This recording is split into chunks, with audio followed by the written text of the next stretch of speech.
Story: Headache. It's a beautiful warm day and a man and his wife are at the zoo. She's wearing a cute loose-fitting, pink spring dress, sleeveless with straps. As they walk through the ape exhibit and pass in front of a very large gorilla, the beast goes crazy. He jumps up on the bars, holding on with one hand and his feet, grunting and pounding his chest with his free hand. The gorilla is obviously excited at the pretty lady in the wavy dress. The husband, noticing the excitement, proposes that his wife tease the poor fellow. The husband suggests she pucker her lips, wiggle her bottom, and play along. She does, and the gorilla gets even more excited, making noises that would wake the dead. Then the husband suggests that she let one of her straps fall. She does, and the gorilla is just about to tear the bars down. Now try lifting your dress up your thighs. This drives the gorilla absolutely crazy. Suddenly, the husband grabs his wife by the hair, rips open the cage door, slings her in with the gorilla, and slams the door shut. Now, tell him you have a fakin' headache. Story: The Brakes. A blonde has failed the written driving test 4 times. At the 5th attempt, she was determined to pass. But the test had the same question: you are driving at 100 miles per hour. On your right is a wall, on your left is a cliff. On the road, you see an older man and a young man. What will you hit? The woman walked up to the examiner and said, I've answered this question all 4 ways: wall, cliff, old man, and young man. But it doesn't matter which answer I used because I failed all 4 times. How is this possible? What am I supposed to hit? The examiner replied, the brakes. Story: Will you marry me? He was a widower and she a widow. They had known each other for a number of years, having been high school classmates and having attended class reunions in the past without fail.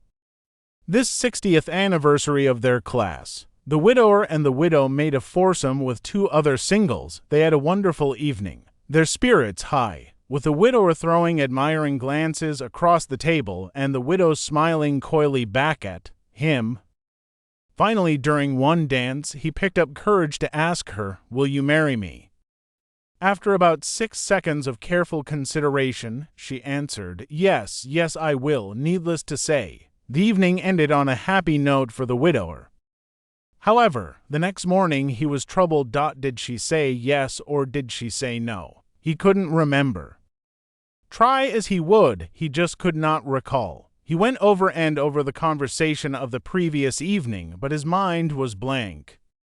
He remembered asking the question, but for the life of him could not recall her response. With fear and trepidation, he picked up the phone and called her. First, he explained that he couldn't remember as well as he used to. Then he reviewed the past evening. As he gained a little more courage, he then inquired of her, When I asked if you would marry me, did you say yes or did you say no? Why, you silly man, she replied, I said yes, yes I will, and I meant it with all my heart. The widower was delighted. He felt his heart skip a beat. Then she continued, and I'm so glad you called because I couldn't remember who asked me. Story: Little Johnny in the Church.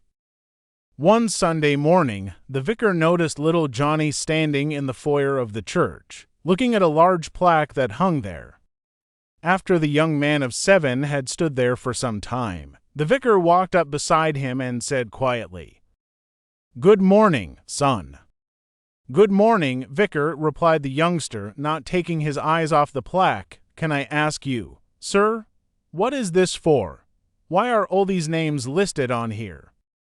Well, son, these are all the people who have died in the service, replied the vicar soberly. They stood together, staring up at the large plaque. Little Johnny's voice barely broke the silence when he asked quietly, Which one, sir? The morning service or the evening one? Story: The Lone Ranger and Tonta.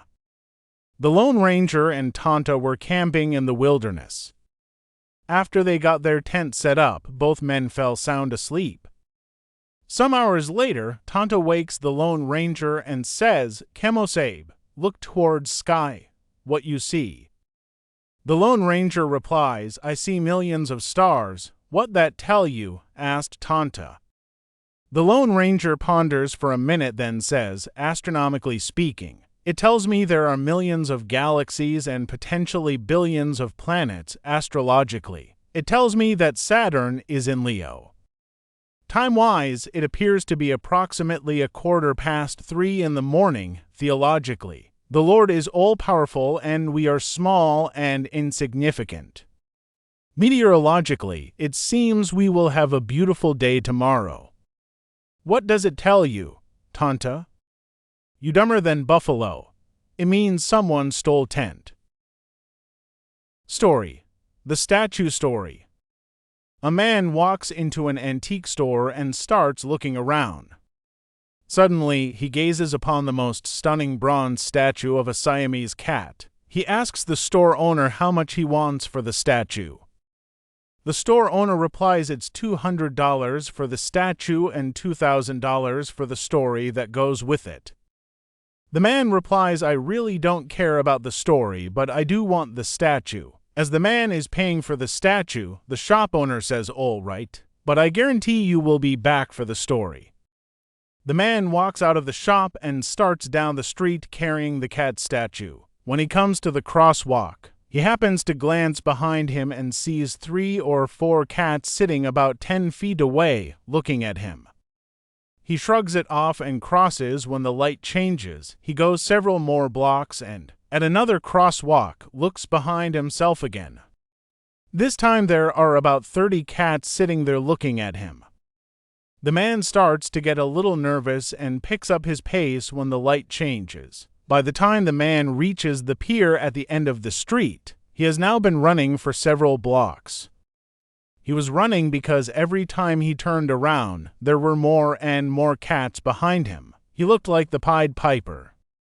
When he got to the end of the pier, he turned around once more and saw at least 2,000 cats sitting there looking at him. There were so many cats that there was no way to get off the pier without going through them, and he knew there was no way he was going to do that. In a panic, he turned toward the water and heaved the statue as far as he could. Amazingly, all of the cats ran right past him and jumped in the water after the statue and never came out.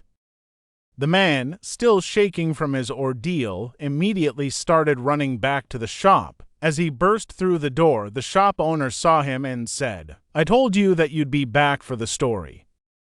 "To heck with the story," gasps the man. "Do you have a statue of a politician?" Story: You started it. A young bloke with his pants hanging half off his arse to gold front teeth and a half-inch thick gold chain around his neck walked into the Centrelink to sign some paperwork. He marched up to the counter and said, "Hi, you know, I just hate being on the dole. I'd really rather have a job. I don't like taking advantage of the system, getting something for nothing and all that." The social worker behind the counter said, "Your timing is excellent. We just got a job opening from a very wealthy old man who wants a chauffeur and bodyguard for his beautiful daughter. You'll have to drive around in his 2015 Mercedes-Benz CL, and he will supply all of your clothes. Because of the long hours, meals will be provided. You'll also be expected to escort the daughter on her overseas holiday trips. This is rather awkward to say, but you will also have to, as part of your job, satisfy her sexual urges, as the daughter is in her mid-20s and has a rather strong sex drive." The guy, just plain wide-eyed, said, "You're bullshitting me." The social worker said, "Yeah, well, you started it." Story: 7 Women and 7 Lemons.